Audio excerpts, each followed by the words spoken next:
Assalamualaikum warahmatullahi wabarakatuh. Innal hamdalillah nahmaduhu wa nasta'inuhu wa nastaghfiruh wa na'udzu billahi min shururi anfusina wa sayyiati a'malina. May yahdihillahu fala mudilla lahu wa may yudlil fala hadiya lahu.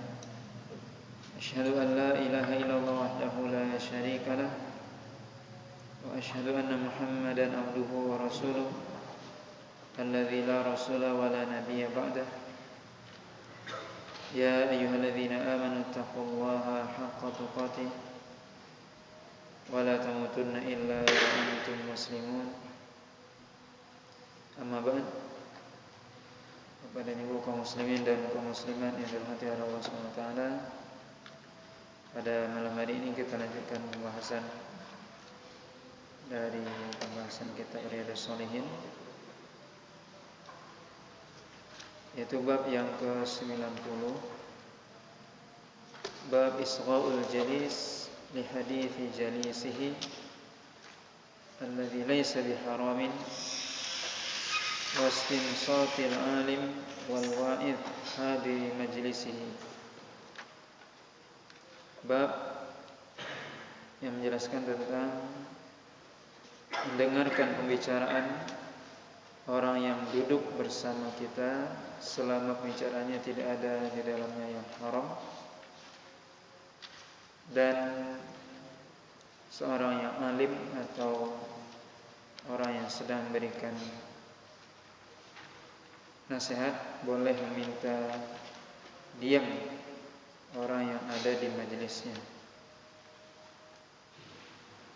Dalam bab ini Imam Nawawi menyebutkan satu hadis,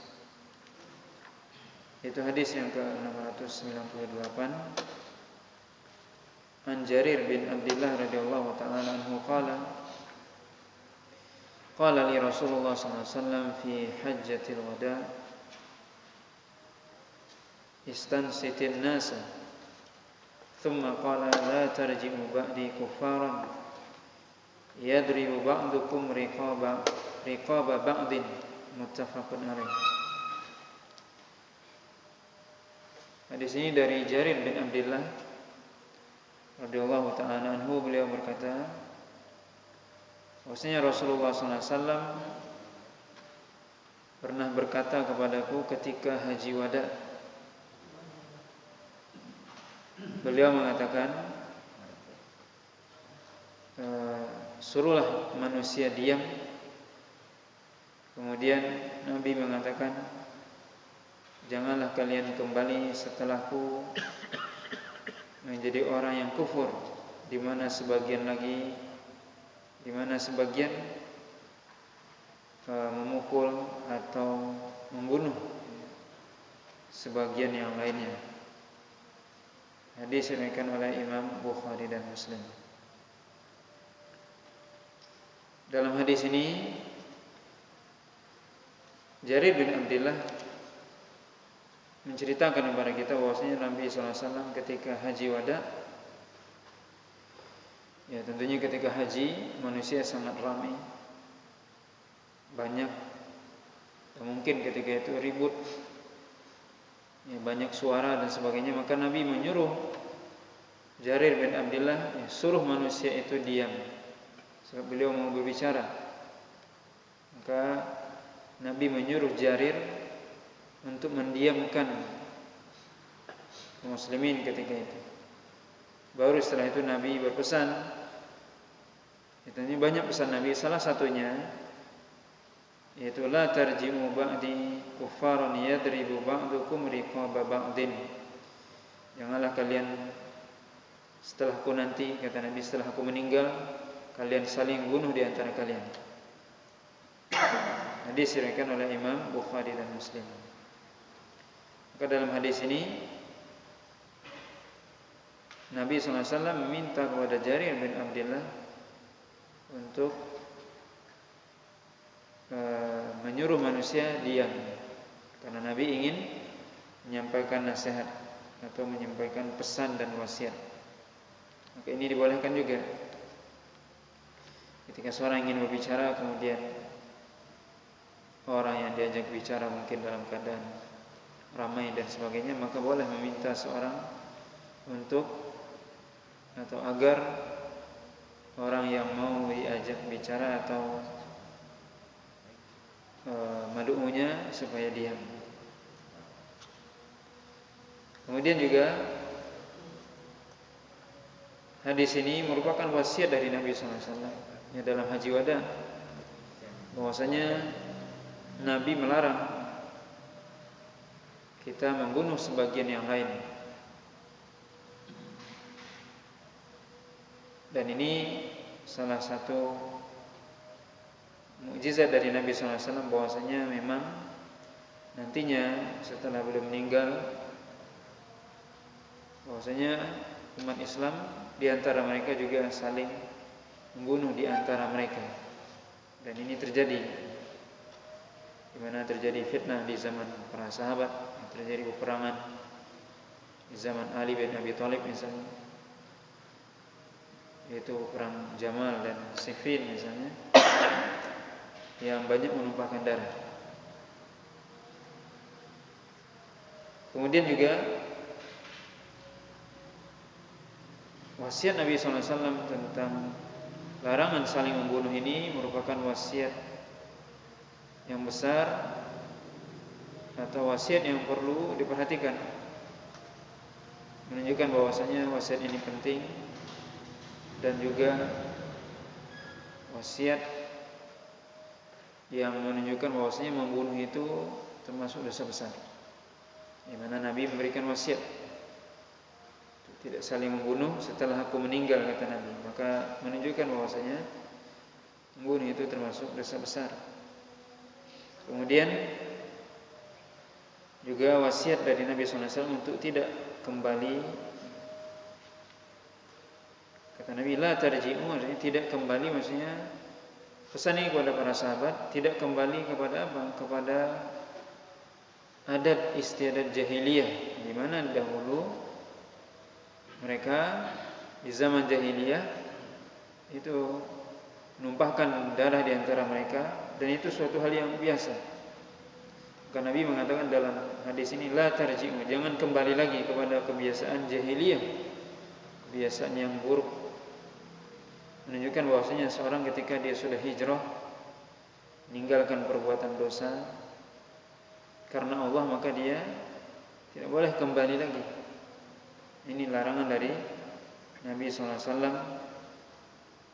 dan juga ya larangan kepada kita agar tidak kembali kepada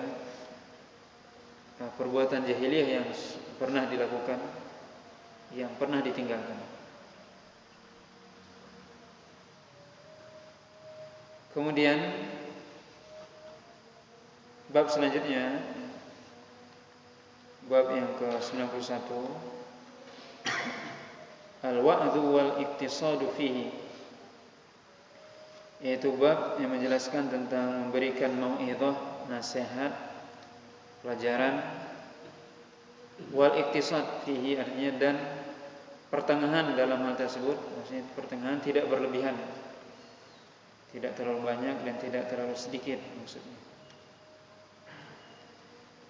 Di sini Imam Nawawi menyebutkan satu ayat, yaitu surah An-Nahl ayat yang ke-125. Allah SWT berfirman, a'udzubillahi minasyaitonirrajim, ud'u ila sabili rabbika bil hikmah wal mau'izatil hasanah wajadilhum billati hiya ahsan. Ud'u ila sabili rabbika bil hikmah, maka serulah manusia, serulah, ajaklah manusia itu ke jalan Rabb engkau, ke jalan Allah SWT dengan hikmah, wal mau'izatil hasanah, dan memberikan mau'izah, pelajaran, wejangan yang baik. Al-Imam Ibnul Qayyim mengatakan bahwasanya ayat ini menjelaskan kepada kita tingkatan dalam berdakwah. Maksudnya kita berdakwah, mengajak manusia tentunya kepada Allah, bukan kepada kelompok atau mengajak manusia kepada dunia, tidak. Mengajak manusia kepada Allah maksudnya agar mereka beribadah kepada Allah, agar mereka bertauhid kepada Allah Subhanahu wa taala. Bagaimana caranya? Pertama, bil hikmah.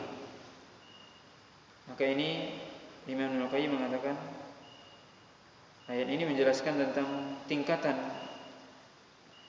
dalam berdakwah itu sendiri atau macam-macam cara dalam berdakwah. Ada orang yang dia cukup dengan cara hikmah dia bisa menerima dakwah. Bagaimana maksudnya hikmah? Yaitu menyampaikan dengan cara yang baik. Maka orang yang dia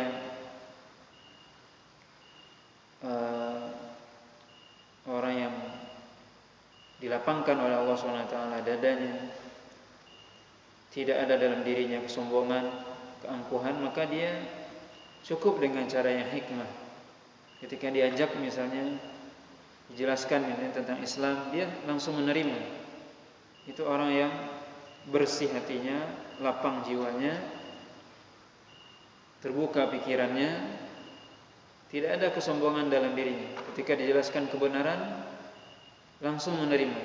Itu ada orang yang seperti itu. Itu macam orang yang pertama. Tidak sulit ketika dijelaskan dengan cara yang baik, maka dia memahami, langsung menerima. Islam itu seperti ini, langsung dia terima, langsung disampaikan, kemudian dia amalkan. Sebagaimana kita bisa lihat Nabi SAW ketika berdakwah di awal-awal, mengajak Abu Bakar, Utsman, tidak ada penolakan, langsung diterima.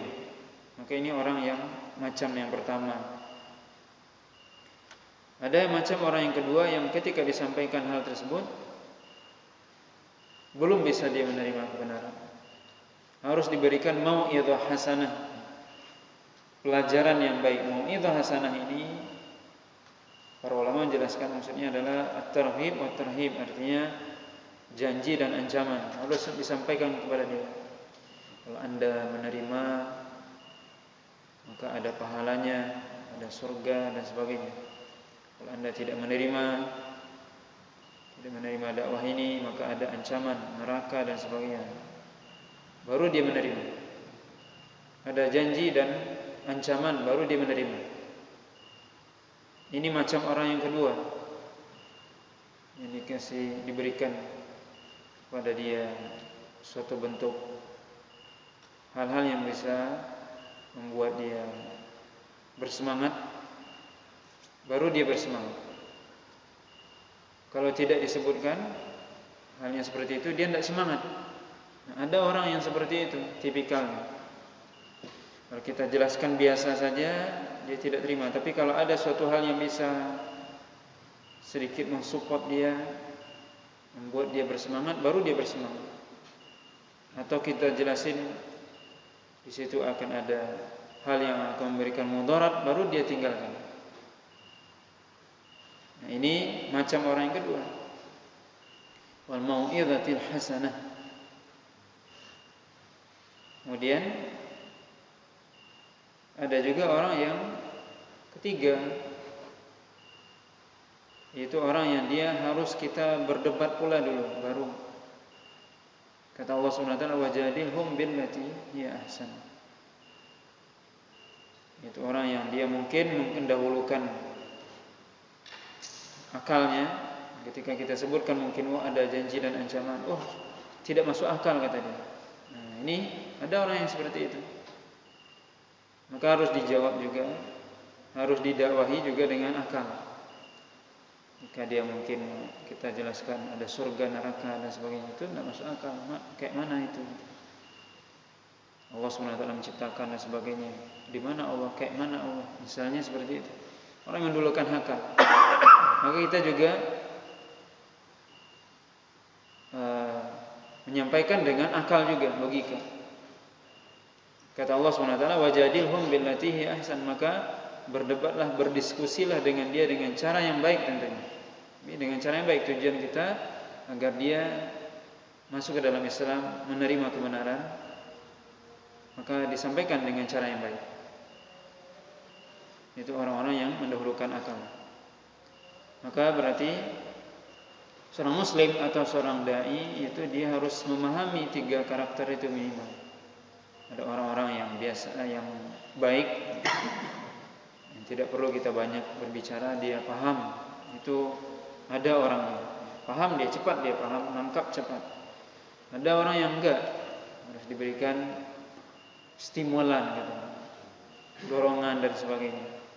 Baru dia bergerak, baru dia paham, baru dia menerima. Kalau enggak menerima. Ada yang berdebat terlebih dahulu, harus dijelaskan, harus masuk dalam otaknya, dalam logikanya, akalnya. Maka seorang muslim yang ingin berdakwah, seorang dai yang mengajak manusia kepada Allah harus memiliki ilmu tentang 3 hal tersebut. Ketika dia berhadapan dengan si A tadi, mungkin mudah. Si B bagaimana tipikal orang. Jadi ketika kita berdakwah, kita harus tahu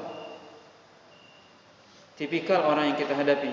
Bagaimana tipikalnya? Oh, orang ini cukup dengan kita sampaikan dengan cara yang biasa, dia nerima. Kalau ini enggak, harus didorong. Kalau ini enggak, harus kita berdiskusi dan seterusnya. Ini menunjukkan bahwasanya kita harus memahami ini tipikal manusia yang Allah ciptakan, dan kita harus punya bekal ilmu untuk mendakwahi manusia seperti itu. Maka Allah katakan tadi, ud'u ila sabili rabbika bil hikmah wal mau'izatil hasanah wajadilhum billati hi ahsan. Kemudian hadis yang dibawakan oleh Imam Nawawi di sini, yang pertama yaitu hadis yang ke-669. An Abi Wa'il Syaqiq ibn Salamah qala kana Ibnu Mas'ud yudzakkiruna fi kulli khamis faqala lahu rajulun ya Aba Abdurrahman lawadittu annaka dzakkartana kulla yawmin faqala amma innahu yamna'uni min dzalika anni akrahu an umillakum wa inni atakhawwalakum bil mau'izah kama kana Rasulullah sallallahu alaihi wasallam yatakhawwaluna biha makhafatas sa'amah alaina. Muttafaqun alaih. Dari Abi Wa'il Syaqiq ibni Salamah, seorang tabi'in, beliau mengatakan dulu Abdullah bin Mas'ud memberikan wejangan kepada kami, nasihat kepada kami setiap hari Kamis. Beliau mengatakan Abdullah bin Mas'ud memberikan pelajaran kepada kami, nasihat setiap hari Kamis. Maka ada seorang berkata, wahai Aba Abdurrahman, yaitu kunyahnya Abdullah bin Mas'ud, aku ingin kalau seandainya engkau memberikan nasihat kepada kami setiap hari. Maka Abdullah bin Mas'ud mengatakan, sungguhnya yang menghalangi saya untuk hal tersebut adalah saya benci atau saya tidak ingin membuat kalian bosan, dan aku mencari waktu yang pas untuk memberikan wejangan atau nasihat tersebut. Sebagaimana juga Rasulullah SAW dulunya memberikan atau mencari waktu yang pas untuk memberikan nasihat kepada kami sebagai bentuk kekhawatiran dari beliau, kekhawatiran kalau kami bosan. Hadis diriwayatkan oleh Imam Bukhari dan Muslim. Maka judul bab ini tadi memberikan nasihat dan iktisad, yaitu pertengahan. Artinya pertengahan dalam memberikan nasihat, tidak terlalu sering, maksudnya tidak terlalu banyak, dan juga tidak terlalu sedikit. Nah, di sini disebutkan oleh Abi Wa'il Syaqiq ibn Salamah, bahwasanya Abdullah bin Mas'ud, sahabat Nabi SAW itu memberikan nasihat kepada para sahabatnya itu cuma sekali sepekan, yaitu setiap hari Kamis. Sebagaimana juga disebutkan Rasulullah SAW dulu biasanya pergi berkunjung ke Kuba, Masjid Kuba, setiap hari Sabtu. Maka di sini Ya, tadi sebutkan ada seorang yang bertanya, kenapa enggak tiap hari aja wahai Abdullah bin Mas'ud memberikan ujangan pelajaran? Apa kata Abdullah bin Mas'ud? Tidak ada yang menghalangi untuk melakukan itu, kecuali khawatir kalau kalian itu bosan. Dan aku memberikan nasihat itu mencari waktu yang pas. Maka berarti waktu yang pas hari Kamis ketika itu. Sebagaimana juga Rasulullah SAW mencari waktu yang pas buat kami. Kenapa? Karena khawatir kalau seandainya kami bosan. Maka hadis ini Bapak dan Ibu yang dirahmati oleh Allah SWT, penting bagi seorang yang ingin memberikan nasihat kepada siapa saja, baik seorang ustaz kepada jemaahnya, kepada seorang bapak mungkin kepada anak-anaknya, atau seorang suami kepada istrinya misalnya. Hendaknya kita mencari waktu yang pas. Tidak tiap hari. Kecuali mungkin para ulama menjelaskan kalau itu berkaitan dengan ilmu, ya belajar, beda lagi, ini lain lagi ya.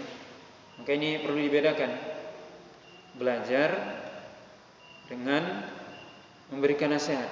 Kalau belajar tiap hari, Rasulullah SAW sering duduk bersama para sahabat belajar. Nabi menyampaikan pelajaran baik itu tentang Al-Quran, tentang hadis dan sebagainya. Dan juga kita lihat para ulama belajar tiap hari. Itu kalau belajar. Maka ini dibedakan ya. Belajar itu tak boleh tiap hari, sesuai dengan kemampuan. Karena tentunya orang yang belajar menuntut ilmu berbeda dengan orang awam yang dia tidak belajar, cuman menerima nasihat atau wejangan. Yang dimaksud dalam pembicaraan kita ini adalah menerima nasihat, ya. Memberikan nasihat.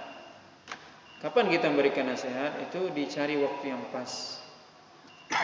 Tidak terlalu sering, juga tidak terlalu jarang. Artinya cari waktu yang pas dan tepat waktunya.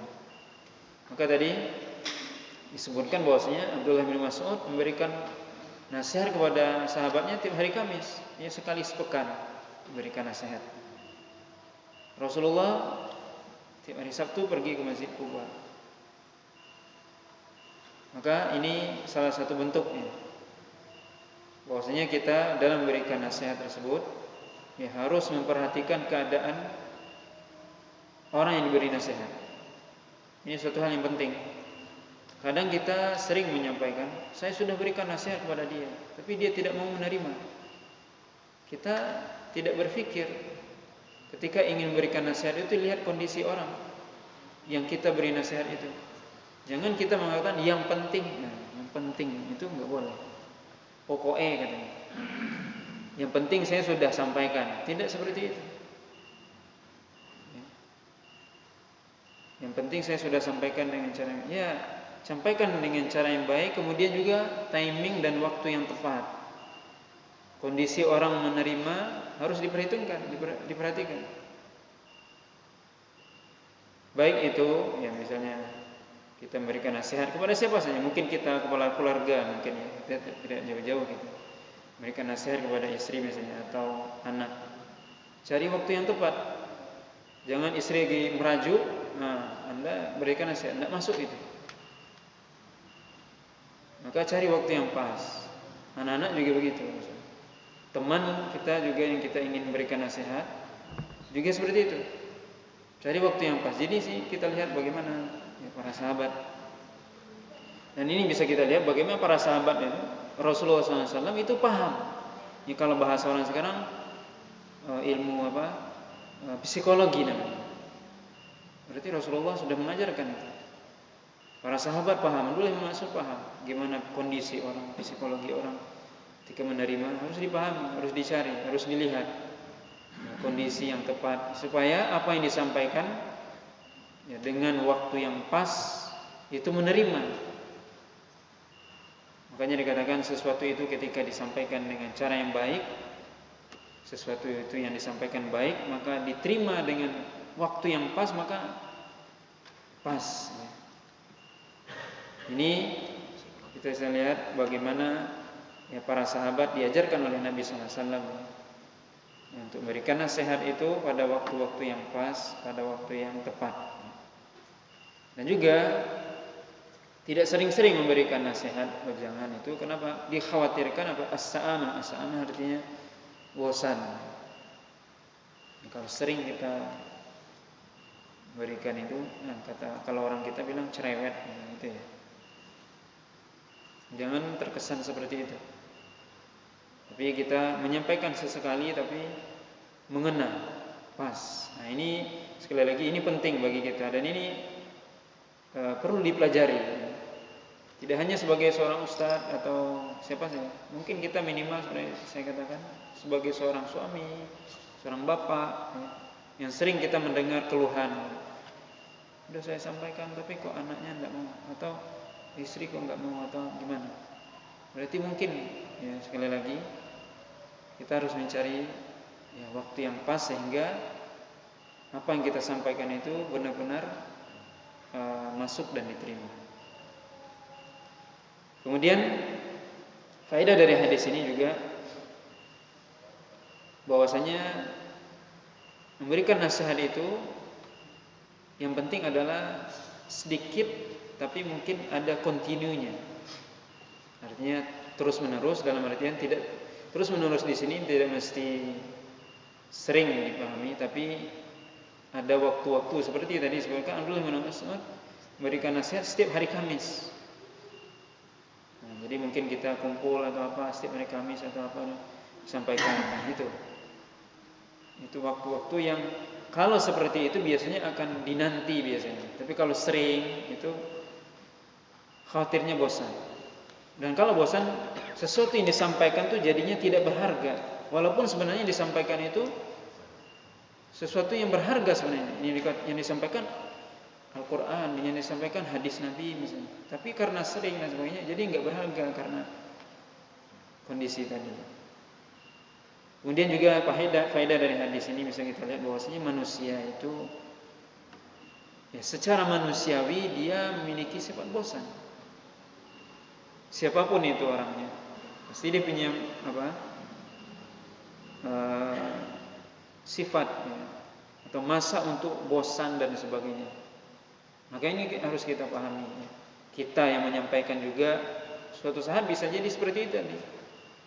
Akhirnya bosan, jadi ditinggalkan jadi. Aku sudah sampaikan berkali-kali, berkali-kali bertubi-tubi. Akhirnya ya sudah aku nggak mau kasih nasihat lagi. Nah itu karena salah cara. Betapa banyak orang yang tadinya dia menasihati temannya dan sebagainya misalnya ditinggalkan. Kenapa? Aku bosan menasihati dia katanya. Kapok aku katanya menasihati dia karena nggak diterima-terima. Nah ini karena strategi kita tadi. Kita yang menyampaikan juga akhirnya bosan. Orang yang menerima, mendengar juga mungkin bosan. Nah ini sekali lagi bisa kita lihat pelajaran yang penting ini bisa kita ambil yang dari hadis yang mulia ini. Maksudnya bagaimanapun ya manusia itu punya sifat ya, bosan dan itu yang harus kita perhatikan. Kemudian faedah dari hadis ini juga seorang mungkin guru mengajar, seorang ustaz atau seorang ulama atau seorang bapak dan sebagainya, tidak mesti dia selalu menuruti apa yang dimintakan kepada dia. Ya, sebagaimana tadi sahabat juga minta kepada Nabi, berikan kepada kami jangan tiap hari, tapi Nabi enggak melakukan. Begitu juga tadi sahabat Abdullah bin Mas'ud minta, gimana kalau tiap hari aja? Abdullah bin Mas'ud melihat, mengetahui bahwasanya itu tidak baik, maka beliau tidak memenuhi permintaan tersebut. Artinya apa? Ketika ada yang minta kepada kita, keluarga kita, anak dan sebagainya, tidak sesuai dengan menurut kita di dalamnya tidak ada maslahat atau justru datang mafsadat, maka tidak perlu kita menurutinya. Ya, ini yang perlu dipahami. Tidak semuanya diikuti. Begitu juga mungkin. Ya, tentunya seorang bapak atau seorang guru pengajar dia lebih tahu, maka tidak mesti dia terus menuruti apa yang disampaikan atau apa yang diminta kepada dia. Nah, Kemudian hadis selanjutnya, hadis yang ke-700. An Abi Yaqzan Ammar bin Yasir radhiyallahu ta'ala anhu qala sami'tu Rasulullah sallallahu alaihi wasallam yaqul inna tula salatir rajuli wa qisara khutbatihi ma'innatun min fikhihi fa atilu as-salah wa aqsiru al-khutbah, rawahu Muslim. Dari Abi Yaqzan yaitu Ammar bin Yasir radhiyallahu ta'ala anhuma, beliau berkata bahwasanya saya mendengar Rasulullah SAW bersabda, sungguhnya panjangnya salat seseorang dan pendeknya khutbah seorang menunjukkan kefakihannya atau pemahamannya terhadap agama. Maka panjangkanlah salat dan pendekkanlah khutbah. Ya, hadis diriwayatkan Imam Muslim. Nah, di sini kita belajar ya, ketika kita berkhutbah dan sebagainya, ya memang pendek ya, sebaiknya. Dan juga mungkin pengajian itu nggak panjang-panjang, cukup setengah jam cukup ya, nggak usah panjang-panjang. Kenapa? Nabi kalau kita lihat disebutkan ketika khutbah misalnya, tidak hanya khutbah tapi juga penyampaian Nabi itu tidak banyak. Tapi apa yang disampaikan itu bisa ditangkap. Itu lebih penting daripada kita menyampaikan panjang tapi tidak ditangkap atau tidak bisa diterima. Maka ini Nabi mengatakan bahwasanya menunjukkan kefakihan seorang ya, bagaimana sholatnya yang panjang, khutbahnya yang pendek. Ini memang kita perlu belajar ya, dalam hal ini. Kemudian hadis ke-701 An Muawiyah bin Al-Hakam As-Sulami qala baina ana usalli ma'a Rasulillah sallallahu alaihi wasallam id atasa rajulun minal qaum faqultu yarhamukallah faramani al-qaum bi absarihim faqultu wa thaqala ummayah ma sya'nukum tanduruna ilayya fa yaj'aluna yadribuna bi aydihim ala afkhadhihim falamma ra'aituhum yusammitunani lakinni sakattu falamma shalla Rasulullah sallallahu alaihi wasallam fa bi abi huwa wa ummi ma ra'aitu mu'alliman qablahu wa la ba'dahu ahsana ta'liman minhu wallahi ma kaharani wa la darabani wa la syamatani qala inna hadhihi salat la yasluhu fiha syai'un min kalamin nas innama hiya tasbih wa takbir wa qiraatul Qur'an wa kama qala Rasulullah sallallahu alaihi wasallam qultu ya Rasulullah inni hadithu ahdin bi jahiliyah wa qad jaa'a bil Islam wa inna minna rijalan ya'tuna al-kuhan qala fala ta'tihim qultu wa minna rijalun yatatayyarun qala syai'un dzaka syai'un yajidunahu fi sudurihim fala yasuddannahum, rawahu Muslim. Nah, di sini dari Muawiyah bin Al-Hakam As-Sulami, beliau berkata bahwasanya dulu ketika aku salat bersama Rasulullah SAW, kemudian ada seorang laki-laki yang dia bersin, maka aku mengatakan kepada dia, yarhamukallah. Maka kemudian sebagian sahabat memberikan isyarat kepadaku dengan matanya. Maka aku mengatakan, ya ada apa-apaan ini? Gitu, bahasa kita. Masya'nukum tandurun, ngapain kalian melototin aku gitu? Ini dalam salat ini.